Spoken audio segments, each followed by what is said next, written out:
And we're live. It's the Mindstate Marketing Hour. We're live with our favorite scientist, Will Leach. We've got a guest in the house, R.T. R.T. will introduce you in a minute. We're going to run some intro stuff along with the music.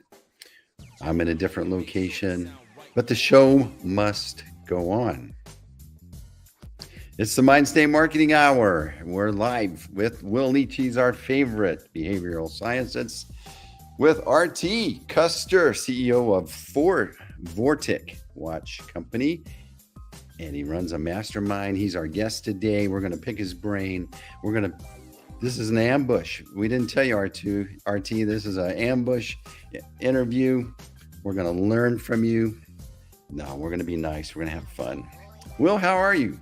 Hey, doing pretty good today. It's a beautiful day in Dallas, Texas. Where are you, Steve? You look a little bit different in the background there. What's going on? Well, I'm at a mastermind thing in Park City, Utah this week. So I stepped out to have this conversation. I'm in the top floor of this big six room cabin. There's 6 of us here. So we're having a great mastermind workshop session. And I'm inspired, having fun, but I was excited to pull out of here and sit and have a convo with you guys. Yes, me too. Well, R.T. Custer, thank you very much for joining the show, the Mindstate Marketing Hour.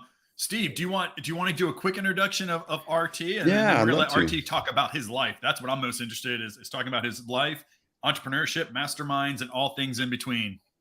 So I had R.T. on my podcast. I don't know, it's been about a year, maybe a year and a half. Yeah, it's been a while, but I learned about R.T. when I like watches.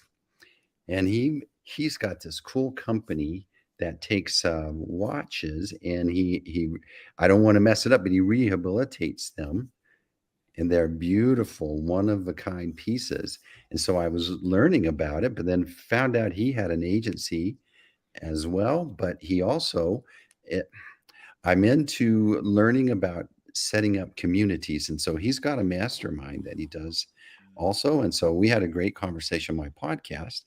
And so the other day when I was thinking who would be a great guest for the Mindstate Marketing Hour, and R.T. came to mind. So R.T., welcome to the Mindstate Marketing Hour. Thank you, Steve. Thank you, Will. Thanks for having me. I appreciate that. And I think you did a great job explaining, but at a high level, Vortic Watch Company, we take antique American pocket watches and turn them into one-of-a-kind wristwatches. And since we're on video, we're taking pocket watch, turn it into a wristwatch. That's what we do. It's just the coolest business. I feel so blessed. I get to run, I think, one of the coolest American small businesses, and something that has a story to not only every single product, but everything that we put in it. So yeah, having a blast. And then, like you said, I also run a mastermind called Fast Foundations, and it's for entry-level entrepreneurs. And so that's like my give back. I love helping people just getting started, because a lot of people helped me when I was just getting started. And in some ways I still feel like I am just getting started. So it's the journey. Amen. Well, R.T., you've talked a little bit about, 2 of your companies, but I was fortunate enough to kind of go back in time a bit, learn a little bit more about you. And you have quite an interesting career path, and I'm not even sure if we can call it a path. It could be even a shotgun blast. But why don't you just quickly tell the audience like a little bit about yourself, where you're at right now, but ultimately like kind of tell us a little bit about the story about how and where you got like today, how you got there, I guess. What was that path like? Totally. So we go way back. I grew up on a Christmas tree farm in Pennsylvania. It's a town called Reading, Pennsylvania, about an hour and a half west of Philadelphia. And my great-grandfather started that Christmas tree farm in 1941. And that was the side hustle of the family for basically every generation since.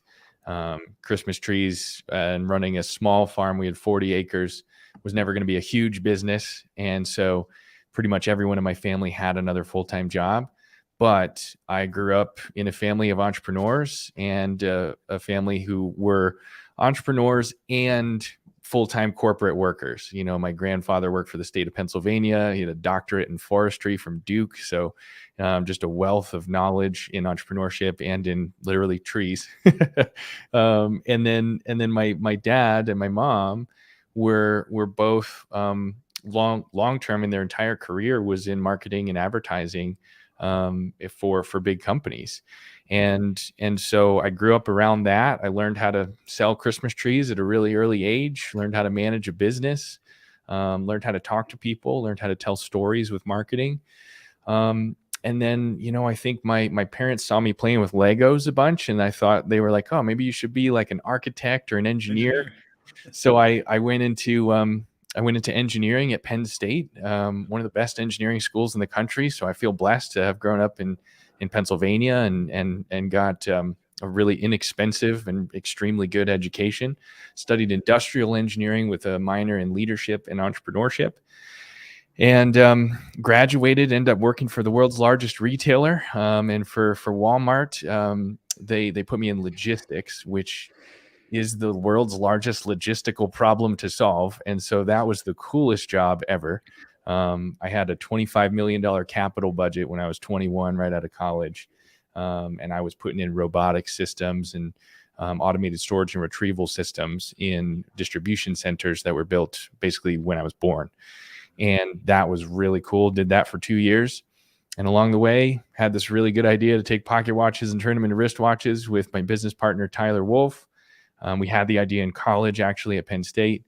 And then when I moved out here to Colorado for my corporate job with Walmart, we started a watch company on the side. And here I am. That was 10 years ago. So I run Vortic Watch Company, and we make the coolest watches on planet Earth right here in Fort Collins, Colorado. Yeah, that's a big variety of things to work with your hands and be smelling the Christmas trees. I love that smell. When I was a kid, I was at my grandparents' cabin up in New Mexico. And so that there's something about that smell that's so energizing. You wake up in the morning, you go outside, and then you get this energy, not from coffee, but from the fresh air and the scent of that. But why in the world did you decide, hey, let's take these pocket watches and rehabilitate them? Did you love to take watches apart and make them look cool? What was the origin story there?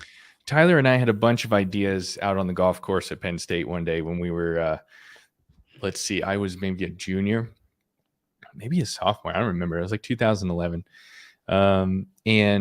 And we had all these ideas around watches. He was a watch guy. He was collecting like Timexes and just cool vintage watches at the time.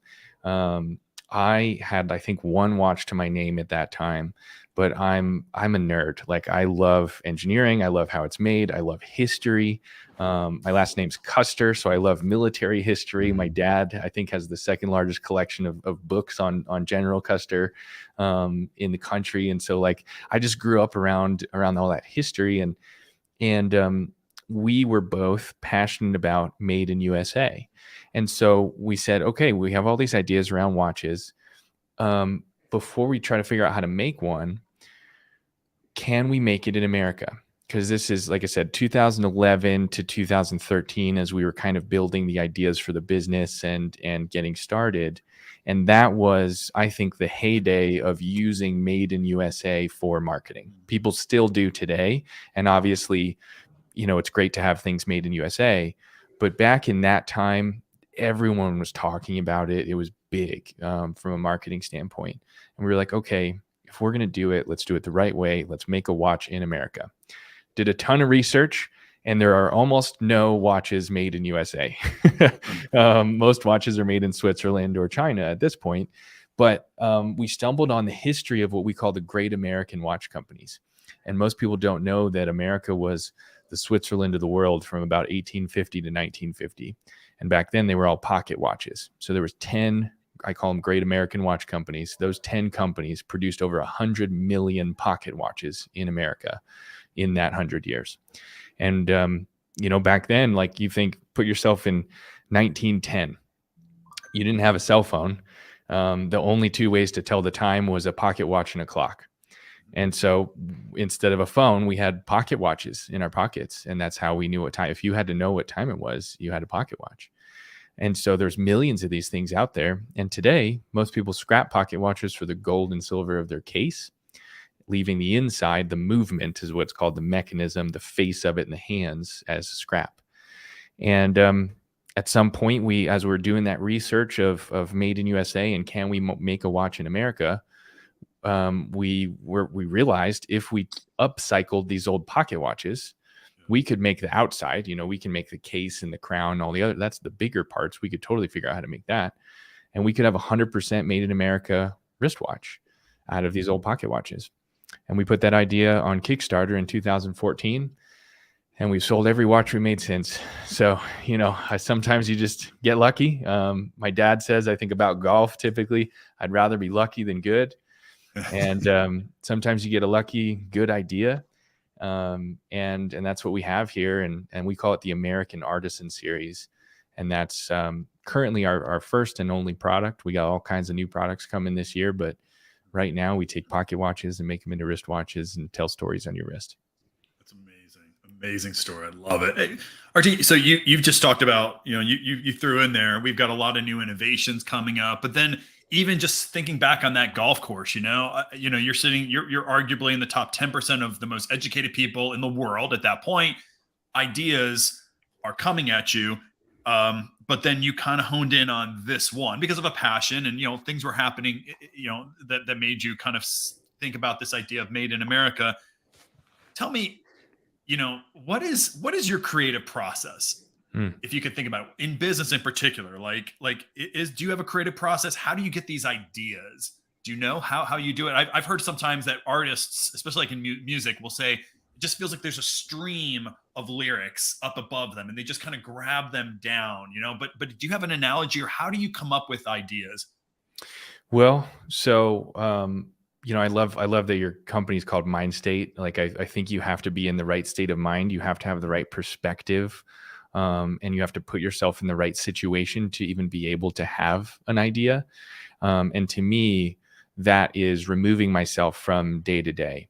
The day-to-day burden of running a company of any kind is you get stuck. You get stuck in the lane that you're in, and you have blinders, and it's hard to zoom out, get to the 30,000 foot view, and try to have a new and different, especially big idea.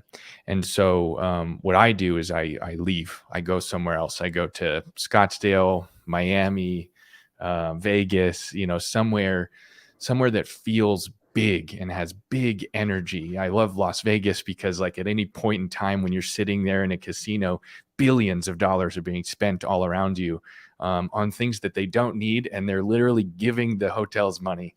And I think that energy is so cool. And so when I'm in a place like that and I'm not thinking about my business and the day-to-day struggle of making payroll and what watch are we making next and what's our next thing, when I'm in a different place and I'm in a different mind state, I can access that different part of my brain.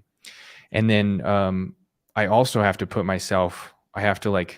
get myself ready for those things. So I have my best ideas and I do my best creative work in the morning. And I'm a morning person. For other people, it might be very different. And then I have my best ideas after the gym.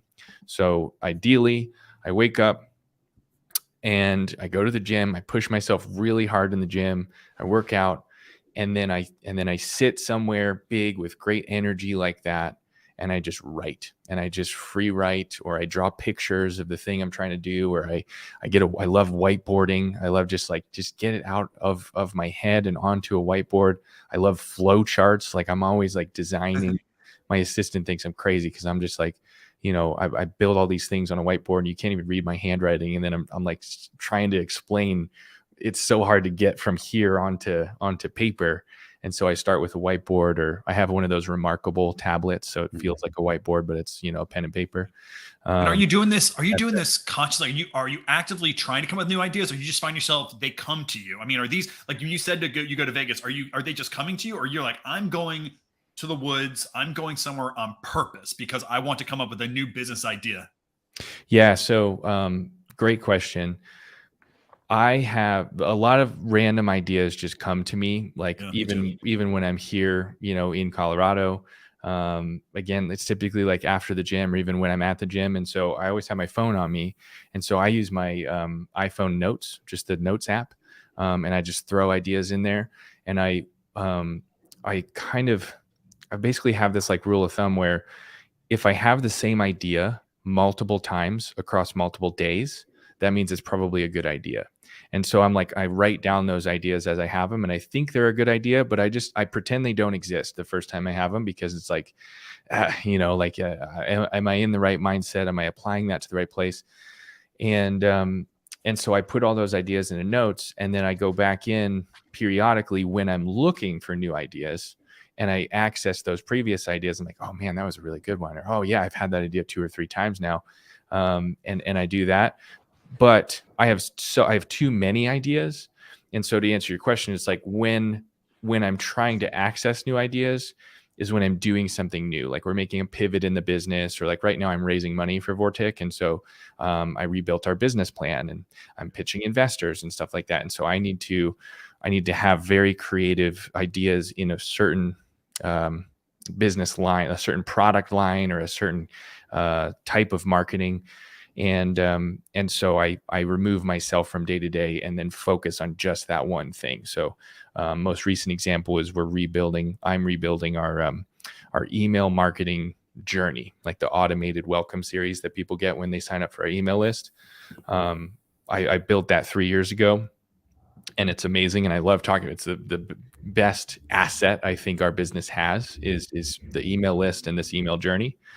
But it's a little outdated. I made it 3 years ago, and we're a little bit different company now. So I'm going in and rewriting a lot of those emails, redesigning them, updating the images.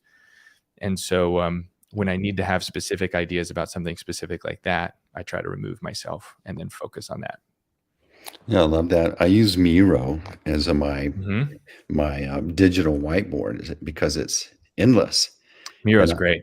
I'll just go throw an idea on there, and then later when I come back to it, if it still gives me energy, then that idea might have some legs. But Mm-hmm. I've had some time to sleep. By the way, you've got a free drink waiting for you in Las Vegas. Bill, one of our regular listeners, his hometown is Vegas, so I'd take him up on that. I get there at least once or twice a year, typically for conferences and stuff. But it's like, if I'm going to go for a conference, I try to get there a little early or stay one extra day, and just take a day to think and like apply all the stuff I just learned at a conference. And that's also a great way to remove yourself, get into a different state of mind, is to go learn from other experts in your industry, or even something like a totally different industry. Just hear people talk about, I don't know, real estate. It's like, I have nothing to do with real estate, but like that same idea that they just talked about real estate investing, like I can apply that exact concept to the watch industry, Mhm. and that's revolutionary and that's different. So I love that perspective and that zoom out, and in getting other people's perspective on things. And I think that's why I like the concept of masterminds so much, is you get a lot of different perspectives at the same time. It's a great segue. I was going to ask about your mastermind. So your mastermind is your audience are beginning entrepreneurs. Yeah. So we say, if your business makes less than $1 million in annual revenue, then you're a potentially good candidate for Fast Foundations. But Fast Foundations caters to all kinds of entrepreneurs, people with just an idea and they're just getting started, people that have a corporate job and want to, or are currently working on a side hustle, and they want to make that side hustle their full-time thing. I like to say, myself as an entrepreneur, I try to stay 2 years or 2 steps ahead of the people that I'm trying to bring with me and teach things. And so I like to be the kind of, I always make a military reference in that, like, I'd like to be the kind of general that, like, if you guys are my officers and we're sitting and we're getting ready for battle, we have these good ideas, and then we make a plan, we get agreement on the plan, and then like we all, rah rah, shake hands, whatever, like hype ourselves up, and then you look up and you're like, and I'm gone. I'm already sprinting at the enemy because I thought that was the plan. I like to be out front. I like to go. I like to try stuff, fail fast, fail often, fail small, but like try and fail and try and fail again. that's how I'm learning. And that's, I think, why I like whiteboards, because like I've tried Miro and like it feels too permanent. Like I'm making a box and I get like, how big is this box supposed to be on the screen? And I get so like, I don't know, like analytical about it. That doesn't feel creative. Like I'm just spewing stuff on a whiteboard and I erase it. And, you know, I always need way more whiteboard space than they give me because I just like to go. You know, masterminds, I think we sometimes take it for granted that we all understand what a mastermind is. Now, there are people in my audience that are in corporate America and they have a side hustle or they have a vision, a passion that they want to turn into a business. So can you tell me what is, or tell the audience actually, what is the value of a mastermind? Like, what is it? What is the value that somebody gets from your mastermind? Would be great to talk about that. Totally. Yeah. So, in general, a mastermind is a group of like-minded individuals, typically all entrepreneurs, that sit down at least once a month, ideally more often, and openly and freely share ideas, concepts, plans, and talk about their businesses in a way that they're accepting of feedback. And so typically one person shares, we call it a hot seat. Like in the beginning of each event that we do, we put one person in front of the room as a hot seat and they sit down and they say, okay, here's my business. Here's what I'm working on. Here's the one thing I think I need the most help on. And then we go around the room and give feedback. And we typically say, you know, there's typically a facilitator of a mastermind, and that's my role for this. For Fast Foundations. And, you know, if somebody's asking for feedback, I'll typically say, hey, before people just spew random ideas on you, does anyone in this room have direct, and I mean direct, experience with this question that they just asked? And there's always one. It's crazy. It's that concept of as the tide rises, all ships rise. That's what I think a mastermind is in general. But it's also that concept of it's all about who you know, and there's only one or two or three connections away. You're always right there to that thing that you need or that person that you need. And so it's crazy. Somebody asks something about, you know, how do I do this very specific thing on social media? Or how do I grow my email list? Or how do I build an email marketing funnel? There's someone like me who's built 5 different email marketing funnels that's made millions of dollars off of email marketing sitting in the room. But to you, I just run a watch company. You wouldn't know that. But then you ask about email marketing in front of the room and I raise my hand, I have direct experience and I blow your mind and I say, hey, let's connect afterwards and let me show you my funnel. You find these people in these masterminds and you find friends. And I hate to make it that simple and dumb it down that much, but like it's lonely being an entrepreneur. And they're, like you said, top 10%. Like there are not very many humans on the planet whose brains work as weird as mine does. And I don't know if that's a good thing or a bad thing, but it's hard to find other people that run the same size of business as you, that have the same types of problems as you, that have the same amount of employees that you do. And so a mastermind puts similar like-minded people in the same room.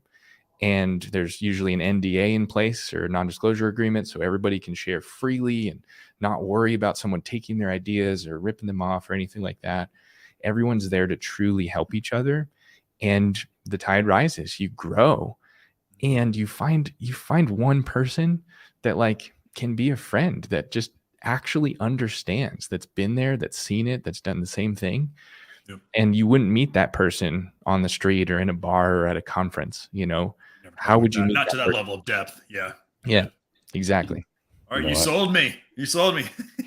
Yeah. I'm such a huge proponent of masterminds. Like, you know, mine's Fast Foundations, but just like if you're an entrepreneur and you've never been in the room, we call it just get in the room. You know, just get in a mastermind somewhere. And anything can be in a mastermind. Like, masterminds can be as simple as a Facebook group. You know, if you host a Facebook group and you get together once a week, once a month and share ideas and things like that. One of my friends, she just built a mastermind in a Slack group. So she just has one big Slack and there's, I don't know, 1,000 people in it and they're all agency owners and creatives. And people are just sharing. I see the feed is constant. People are like, hey, has anyone tried Miro? You know, what's Miro versus the competitor?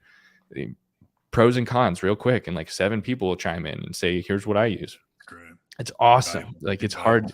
You don't have to pay a lot of money. I think being physically in the room and having in-person events is vital to having a real mastermind, in my opinion. I think a mastermind that's not in person is not a mastermind. And again, this is my opinion. I'm sure somebody will disagree. But I'm an in-person person. I feel like we can go deeper. And Steve, it sounds like you're literally in a room in a cabin with other people, like, right? Yeah. The in-person changes the game from a mastermind perspective. Yeah. So, it's interesting. I didn't plan it this way, but we're having a conversation about a mastermind while I'm at one, and I'm with 6 Right. people, and we've been doing it remotely since, I don't know, almost 2 years. And, this has been really an awesome 3 days that I've been here. And we haven't really left the cabin that much, right? But we're Yep. having sessions all day long. But you're right. Sitting there across from someone, you can see the inspiration or the light bulb go on. But the key thing is, as an entrepreneur, you mentioned it, you're lonesome or you're by yourself. And most of the time you think or you feel like you're crazy because you're the only one that talks this way and no one understands. Yep. And then you get into a room with other people that have the same problem, and you realize, wait a minute, I'm not crazy. These You're are not crazy. normal issues. Yep. And these guys have these solutions that I wasn't thinking of. And you realize, like, some people that you put on a pedestal that you think are so successful, that have billions of dollars, and like they must be different. There's something about them that, like, there's no way I can get there.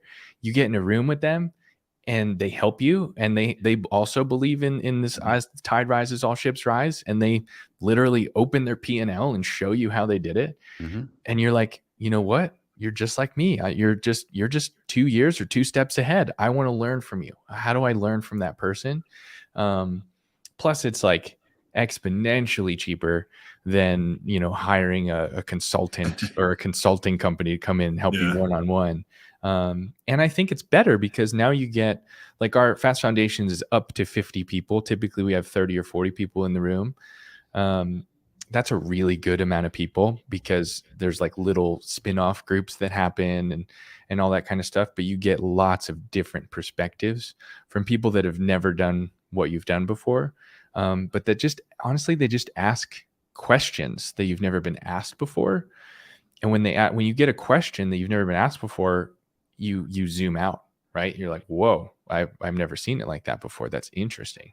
And then you write it down. And the problem with going to a mastermind is the day after you leave. So, like, tomorrow or the next day, Steve, when you leave, you're going to have like 6 pages of notes. You're going to have like 20 different ideas. And so what we always do is we have the exact, it's crazy. They're everywhere. They're just, so what we do, and maybe this is helpful for what you're doing right now, Steve, we do an exercise called the one thing.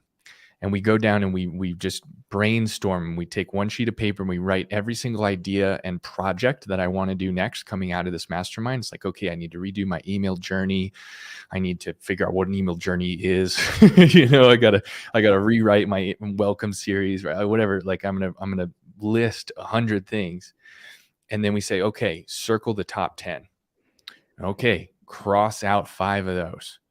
Okay, cross out 2 more of those. Get to one thing. Like, I'm going to leave this mastermind and I'm going to execute this one thing before I do anything else, before I tap back into reality, before I start my job again, especially if you have a side hustle and you're going back to a corporate job. I'm going to execute this one thing before I do anything. I might even do it before I leave. We encourage that. Like, hey, try to book 1 extra day in the hotel or even just a few hours in the airport on your way home and execute that one thing that you said you were going to do. And then go look at your list again and figure out what's the next priority. That one thing exercise, we get a lot of really good feedback on because you actually get an instant result from the event. Hey, R.T. I get asked this question quite a bit, and I want to pose it to you a little bit because you work with early stage founders, people who just have an idea. They may not even have a side hustle, right? But people ask me, what's your advice for building a business? And I hear the same advice all the time. Well, it's either you're going to find a need in the marketplace. There's a need, there's a gap in the marketplace, or solve your own problem. I have a problem. I hated that problem, so I solved it. I look at the world a little bit differently.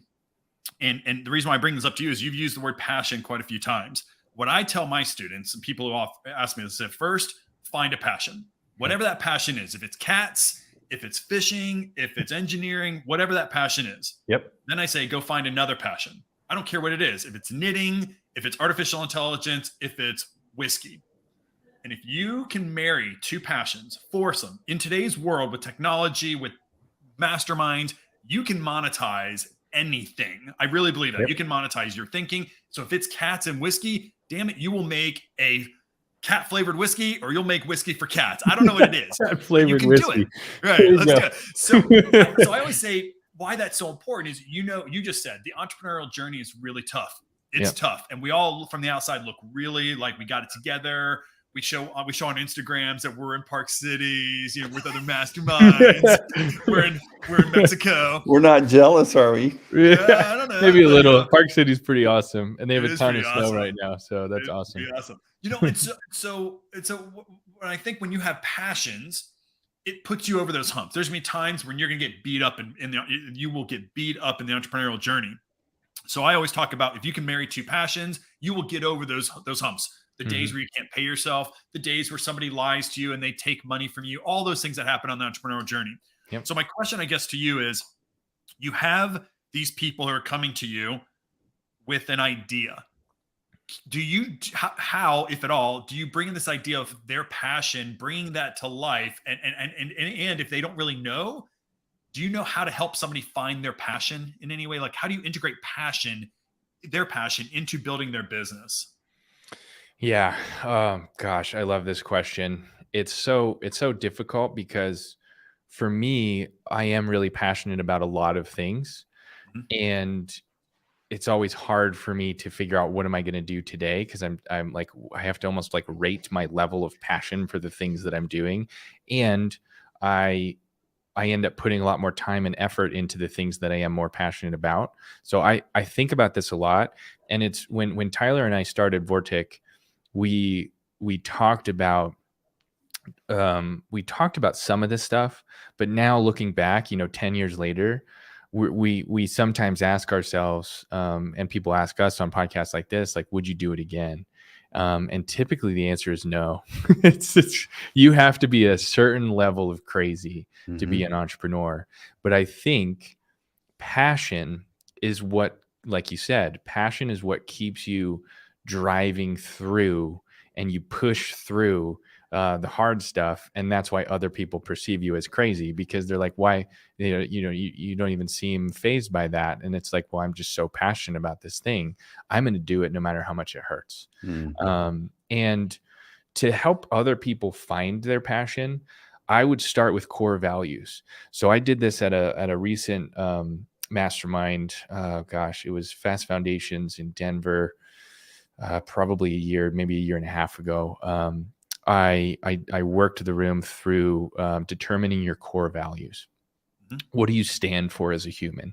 And it's as simple as just like finding 5 words that you really resonate with, and then applying those 5 words to the ideas that you have in order to figure out why you're passionate about those things.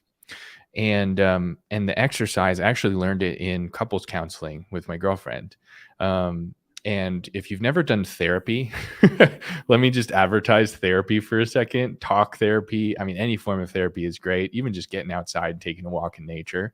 But like sitting down with a professional therapist was amazing for me personally, amazing for me as a father, and amazing for me as a partner, and amazing for me and Lindsay as a partnership.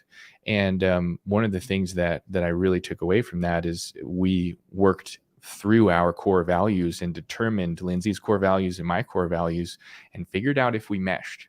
And before we started, we said, hey, if my core values are over here and yours are over here, maybe this isn't meant to be. Thankfully, they were very well aligned and we're meant for each other. And, we have kids together, and everything's great. But I think everything's great now because we talked it out and we did this kind of work. So for instance, my core values, and I put them in order. It's kind of like the one thing exercise where it's like, make your list and then prioritize them. Number 1 is respect. Number 2 is integrity. Number 3 is empathy. Number 4 is freedom. And number 5 is wealth. To me, when I first wrote that list, and the way you do it is you start with a list of 100 words that are all core values, and you circle the ones that you like, and then you narrow it down, and then you prioritize it, and then you talk about it. That's very important. You got to talk about it with someone you love, someone you respect, and also people that kind of know you and like, see, does this make sense? Get somebody to bounce back. But once you know your core values, then you can make decisions based on it. So for me, my number 1 core value is respect. I want to be respected. And the best way to be respected is to earn it. And so I like to earn it every day by showing up as a good entrepreneur, a good father, a good partner, a good business partner, a good leader, just a good human. And I like nice things. I like to build things. I like, my Zoom background is professional for a reason. I want you to ask me questions. Every time somebody asks you a question, that's a sign of respect. So I look at all those ideas that I'm passionate about, to get back to your question, and I apply, like, if I do this, if I merge, like you said, if I take cats and whiskey and I build a business out of that, and I'm passionate about those 2 things, when I do that, is it going to bring me joy because I'm getting after and I'm working towards one of my core values? And everything that I stand for is written into those things. And that's, I think, applying that lens of core values and what you stand for and why you're on planet Earth, I think is key to figuring out not even what you're passionate about, but more likely why you're passionate about those things. I think that's a really important. Everybody's it's sexy to say, I'm going to start a business, or I'm going to be an entrepreneur. But then you're asking to be measured on the most competitive field in the world. And you're competing with the best wherever you show up, and you're asking, I want to be measured. Well, that's going to be hard. And I think this thing, like, this makes me happy. Well, I think there's a fulfillment in overcoming all the kicks in the shin that you're going to have. Unexpected. You just thought you got out of the woods, you brushed off, whoa, I'm glad that's over. You turn around and bam, right in the face again, right? And it's like, why would I keep doing that? And because there's something in you, that core value conversation needs to be present for you to have the energy to just keep on going. Yeah. And if it doesn't exist, if you're here because it makes me happy, or everyone on Instagram looks like they're having fun, maybe I should do that, or I don't like working for this person, I think I want to go do this. This is real life. And if you don't have your priorities squared away, then you're not going to make it through all the hard stuff. And it's mostly hard. It's mostly hard. Yeah. And just real example, people have asked why I do it, like why I work so hard, why I spend my entire life trying to build a watch company. Why am I taking on Rolex? Why are you doing that? That's crazy. And it's not for the money. And I realized that when I did the core values, like, you guys know, running a marketing agency, running a luxury wristwatch manufacturing company, there's a ton of revenue and profit to be had out there for all of us in all forms of entrepreneurship. And those are the headlines we see all the time. Elon Musk just got overtaken by the Arnault family from LVMH for the, richest people in the world and all this stuff. Like, that's what people are talking about. But when it comes down to it, why am I working so hard if I'm not paying myself? For the first 5-6 years, I wasn't making a dime. And somebody asked me why, and then I started asking myself why. And money's nice. But one of the potential core values on that list was the word money. I relate to the other word that I use in my core values, which is the word wealth. And wealth is my 5th core value. It's last on the list. I think if I run a business and I'm respected and people love me and they love my brand and they love what I stand for and they want to be close to me and they respect me, it's because I did those 4 other things correctly. I am in integrity. I have empathy for others. I'm working towards freedom. Everything I do is with freedom, right? I mean, American made, it's like the definition of like the American dream is freedom. That's what I like to talk about. And then wealth will just happen. And wealth isn't money. Wealth, to me, is kind of this cool mix of cash in the bank and freedom of time. And to me, all of that stuff, when you add it up, is a legacy. And that's really what I'm working towards. And the legacy that I'm building is the American dream. And I have this, let me reach out. I have this. So I was at a mastermind. You guys know Lewis Howes, the Summit of Greatness, School of Greatness. Mm-hmm. Lewis, and some really famous person said this at some point, and it's probably hard to read it, but this says, the true meaning of life is to plant trees under whose shade you do not expect to sit. And that is legacy, right? And I grew up on a Christmas tree farm. So you tell me a quote about trees and I'm in, baby. But that's it. Like how can we, if I want to build a legacy for my sons, I have 2 little boys, they're about to be 4 and 6. If I want to build a legacy for my sons, then I have to live those core values every single day. It's not just about money. It never was. That's a nice to have. I have to have respect. I have to act in integrity. I have to have empathy for others so I can build freedom and wealth. We got a good question here. Going back to that mastermind, the one thing exercise, how do they hold themselves accountable for that one idea? Oh, great question. Yeah.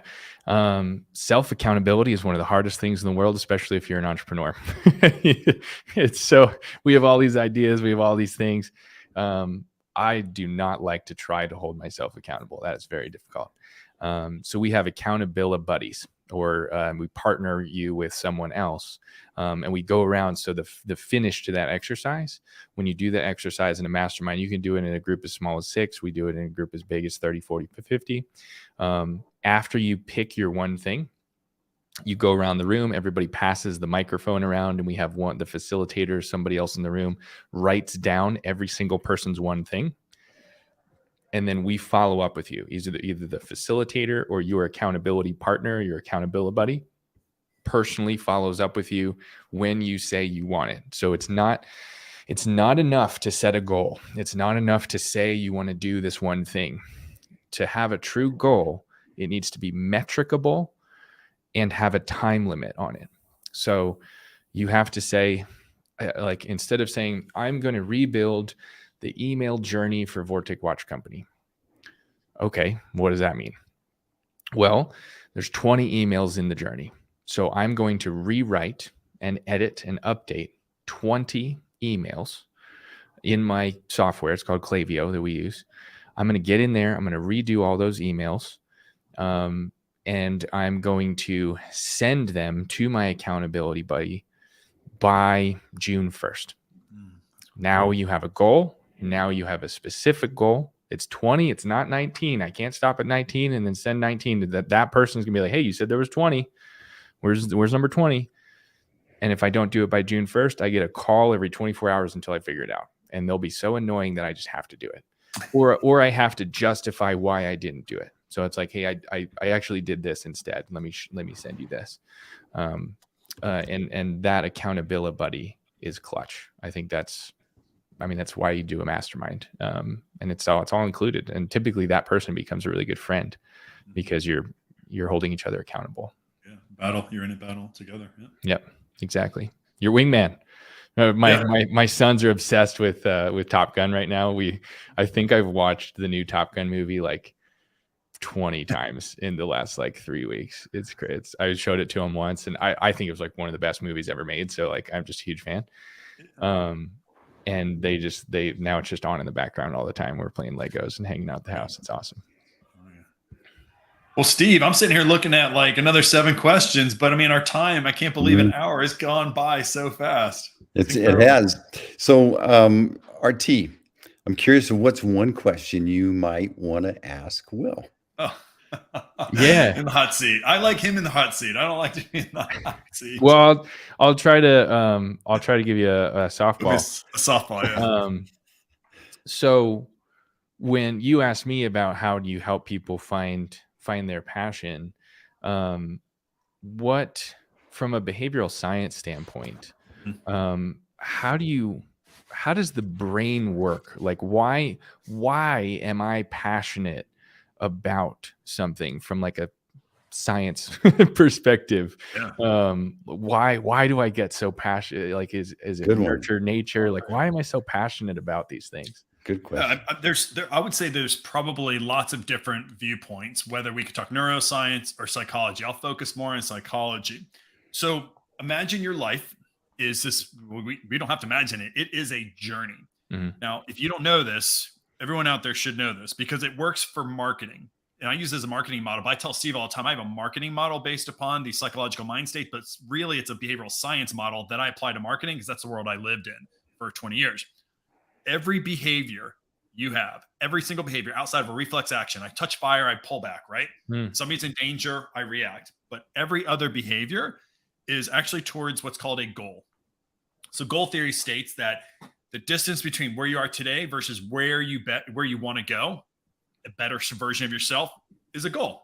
Mm-hmm. What you do, whether you know it or not, is as you're reacting to life, your brain is constantly thinking about how do I improve my situation? I can avoid bad things to improve my situation, or I can go towards good things. Cool. So the reason why you're passionate about anything is that, and most of these things are non-conscious, by the way, that you have an aspiration. Your mind in the subconscious sees a better version of yourself. It could be your body. Hey, I want to look better. It could be being a father. There's all sorts of different aspirations you have. These called aspirational goals. When you are passionate about something, what that really means is that your conscious mind starts to realize that you're drifting farther away from one of those aspirational goals, usually at the subconscious level. So when you feel a little bit of tension, like, man, I could be better, that's oftentimes your brain recognizing that you didn't go towards one of your aspirational goals. Or when you get passionate, same thing. Your mind is getting excited that you're moving towards towards an aspirational goal. So passion, honestly, is you get passion because there's a distance between where you are today and some sort of an aspirational goal. So when you feel yourself excited, Steve, you know where I'm going. Emotional arousal. So, when you feel emotional arousal, whether it's excitement or fear or whatever, almost always, you should look at that as this is an opportunity for me to recognize that I'm not reaching an aspirational goal. That passion or that fear is that you failed to get closer to an aspirational goal. Now your hard part works. It's like, okay, so what is that aspirational goal? And it's funny because your masterminds are kind of doing it. Like to find an aspirational goal, what you do in marketing and you do it in your real life. You say, what's important to me? You write a whole bunch of different things. And you say, okay, collectively, why is that important to me? And you may ladder that up to something. Well, these things are important to me because it would make me a better father. Okay, cool. Why is being a better father important to you? That's your aspirational goal. Because I believe that our future needs to have a legacy to make sure that the people below me have the shade that they require so they can be their best version of themselves. That's your aspirational goal. So when you feel tension, when you feel fear of maybe you did the wrong thing as a father, or you're like, I want to coach. I want to be a coach to my boys' t-ball. What that really is, it's not because you really want to be a coach to your kids' t-ball league. What it really is that you believe that by being a coach, you can reach that aspirational goal. Yeah. That becomes a passion. And if you do that, it makes you feel good. Coaching will become your new passion. And then you go build a business around coaching. That's awesome. I love that. We got to do a whole nother podcast interview you now, because I have like 7 other questions for you. I'd be happy to do that with you. It's cool because, like, back to that question that you asked about, like, how do you help somebody find their passion? I remember the last time, and thinking about Top Gun made me think of this. The last time that I talked through that, it's all about nostalgia. And that nostalgic feeling, like, why do I feel emotional watching the planes take off an aircraft carrier? I have nothing to do with the military. I've never been on an aircraft carrier. But for some reason, I tear up when I watch those videos of veterans coming home and seeing their family for the first time. That is nostalgia. And I'm accessing something back decades ago. And I'm, for some reason, super passionate about that. So I said, what makes you emotional? What makes you tear up when you're watching a movie, when you're watching an advertisement? What are the things that really get you? And then, like you said, I love that. Take the 2 things that really get you, put them together, and for me, I don't know. It's probably American made and marketing. And I happen to run a watch company and I do those things. So agency, and that's why you're so happy, right? You have a watch company and you have an agency and you're smiling every day and you're not super fun. mad about life. Yeah. Exactly. R.T., you've been a great guest. You don't have a cat whiskey on the shelf behind you, do you? I don't. No, I'm not a cat. I think I'm allergic to cats, actually. There are hundreds of millions of cats out there that are just dying for a lick of whiskey. As my something behind me. Just throwing out ideas, everybody. Throwing out ideas. R.T., excellent. Great conversation. We loved having you on here. If folks are want to contact with you, what's the best way to reach out? Yeah, personally, I use Instagram for most all like casual conversations. So on Instagram, I'm just R.T. Custer, my name without the periods or spaces. So R.T. Custer on Instagram. And I'm RT at vorticwatches.com if you want to send me an email. Email and Instagram are the best for me. And then you can find everything about our watches at vorticwatches.com. Love it. And fastfoundations.com is your mastermind. Those are my things. That's it. Reach out. Check William, same question for you. Yep. Hey, you guys, if you want to understand behavioral psychology, why do we do the things that we do, and how do we use those insights to make better products, experiences, or maybe even marketing? Maybe you like to do that. Hey, you should go to mindstategroup.com. Here's what I do. I have a whole bunch of big red buttons that Steve put all over my website. What that allows you to do is schedule time with me. I love the world of advertising. I will look at your advertising through the lens of neuroscience and behavioral psychology just to help you, give you a couple little tweaks onto your messaging, some of your visuals to maybe create, a little extra oomph and a little bump in your marketing results. So if you like behavioral psychology, want to learn more about it, go to mindstategroup.com. And you can learn more about that, or just buy the book, Marketing to Mind States. You can always do that and learn a little bit more about the science behind emotional marketing, the real science behind emotional marketing.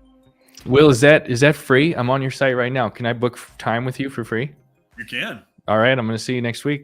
Excellent. I like it. You got your first free consult customer. That's awesome. I appreciate you for doing that. Certainly the first watchmaker for sure. No, it's fun. I love the way your brain works. I love the way you answered that question, and I want you to take a look at my marketing. It's cool. Cool. Awesome. Thanks. I'd be happy to. I'd love it. It's another great episode of the Mindstate Marketing Hour. It's the #1 rated behavioral science podcast, is it not?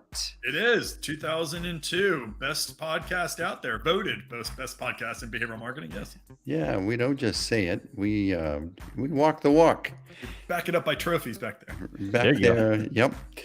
All right, we're rolling the outro. Did you know this is a podcast that you can listen to while you drive, you work out, while you cook dinner, take a shower, Buzzsprout, all those places. And if you like to watch, be sure to subscribe on our YouTube channel, share it with your friends, and we'll see you again. RT, thanks for being here.